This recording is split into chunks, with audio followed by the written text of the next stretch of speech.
In the Romance Dawn saga of One Piece, navigating the East Blue was relatively easy once Luffy recruited Nami to be his crew's navigator. Then after the events of the Lockdown arc, Luffy and his friends were ready for the Grand Line, or rather, they thought they were. The Grand Line had a fearsome reputation for a reason, and not just because of the powerful pirate crews who roamed its waves. Even navigating the Grand Line and the New World beyond it was a deadly challenge which called for special equipment like lock poses. The concept of lock poses was introduced just in time in One Piece's story for the main characters to need such items.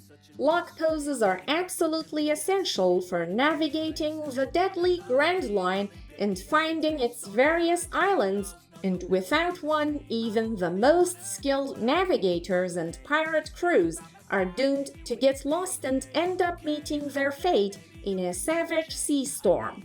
And while it's true that lock poses rarely had a prominent role in influencing One Piece's story, they still served their purpose, and they helped flesh out One Piece's astonishing world-building that much more as a flavorful and nifty piece of the lore.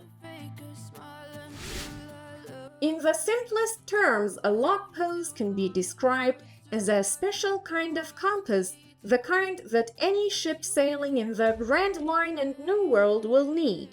Lock poses are not attracted to the One Piece world's natural magnetic north and south poles, setting them apart from the conventional normal compasses that any crew would use while navigating the four primary seas. Lock poses and normal compasses are in fact useless in each other's domain. Lock poses won't point toward magnetic north for normal navigation in the four seas, and a regular compass can't point toward an island in the Grand Line. There are two variations of the lock pose.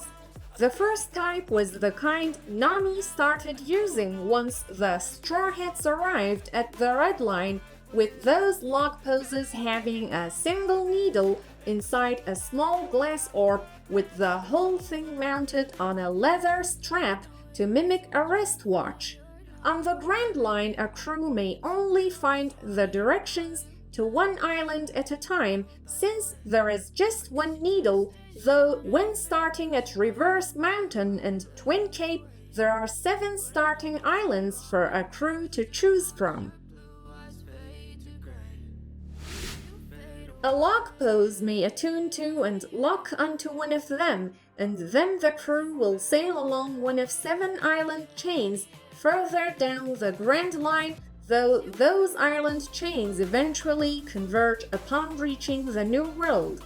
Meanwhile, the lock poses used in the New World, the domain of the 4 emperors Yonko, feature 3 needles in just as many glass orbs rather than 1. This is because the New World is the Grand Line taken to the next level, amping up the danger and unpredictability of the Grand Line even more, which calls for more sophisticated lock poses. The Straw Hat Pirates promptly started using lock poses to find their way around the Grand Line, and the very first example showed how tough it can be for first-time guests there. Nami was given a lock pose to find an island, with that being Cactus Island, but she and the other Straw Hats still almost failed to reach that island because of the Grand Line's extreme weather, which was as unpredictable as it was brutal.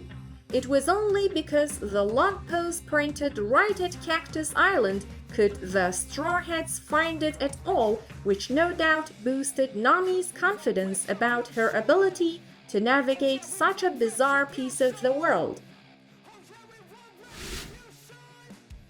Lore-wise, lock poses are simple and straightforward in their own right, being special compasses that are the key to navigating the dangerous Grand Line and the new world beyond it.